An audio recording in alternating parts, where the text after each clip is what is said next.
यो चाहिँ हामीले भेटेको अनि बाटोमा हिँडिरहेको थियो अनि भेटेर ल्याएको यसलाई चाहिँ। यो चाहिँ फिमेल हो, कसैले एडप्ट गर्न मानेको थिएन त मैले एडप्सन पोस्टमा चाहिँ हालेको छु। यिनीहरूले हेरिदिन्छ, उसले हेर्छ। अरू पनि छ, अरू भाइ बहिनी चाहिँ कता गएछ। हिजो चाहिँ घाम पानी परेर चाहिँ अनि एउटा भाइको घरमा राखेको थियो, यसलाई भोकले यस्तो खाइरहेछ। हेलो एभ्रिवान, मैले चाहिँ भिडियो किन बनाइराखेको भन्दाखेरि मैले चाहिँ पहिलादेखि नै यस्तो स्ट्रिट डग्स काउज अनि यो हाम्रो बिरालोहरू सबैलाई रेस्क्यु गरिरहेको थिएँ।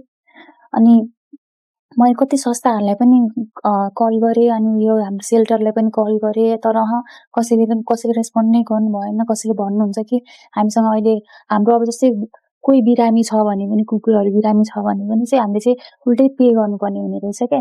अनि म त आफै स्टुडेन्ट हो अनि मैले यो स्ट्रिट डग्सहरूको केसमा पनि कतिलाई चाहिँ आफ्नै पैसा हालेर चाहिँ ट्रिटमेन्ट गराइरहेको थिएँ। अनि यसपालि पनि मैले ठ्याक्क त्यो यसपालि सानो एउटा फिमेल पप्पी भेटेँ अनि त्यसलाई मैले घर ल्याएँ। एक दिन त राखेँ मैले, अनि तर मैले एकदम गाली खाएँ किन ल्याइस् के ल्याइस् भनेर। अनि मैले त्यसलाई पार्कमा लग्ने भनेर राखेँ। अनि पार्कमा त अब कहिले भाग्छ, कहिले मान्छेहरूले त्यहाँको मान्छेहरूले मन पराउँदैन, ढुङ्गाले हानिदिने, यहाँ पार्कमा नराखिदिनु, एकदम राति करायो, यो यस्तो भयो भने हामी यसलाई यहाँबाट खेद्छौँ भनेर भन्नुभयो।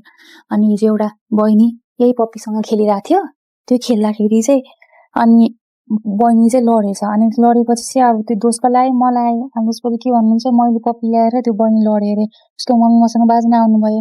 त्यस्तो त कति छ, मसँग एकदम धेरै यो टोलमा त म सबैको लागि नराम्रो भइसक्यो क्या, जो पनि मसँग बाँच्ने, कुकुरकै लागि बाँच्ने। अनि उहाँहरूलाई कुकुर मन पर्दैन ठिक छ, आफ्नो चोइस हो नि त। मलाई त एकदम धेरै कुकुर बिरालो, अब मलाई एकदम धेरै जनावरहरू एकदम माया लाग्छ क्या मलाई चाहिँ।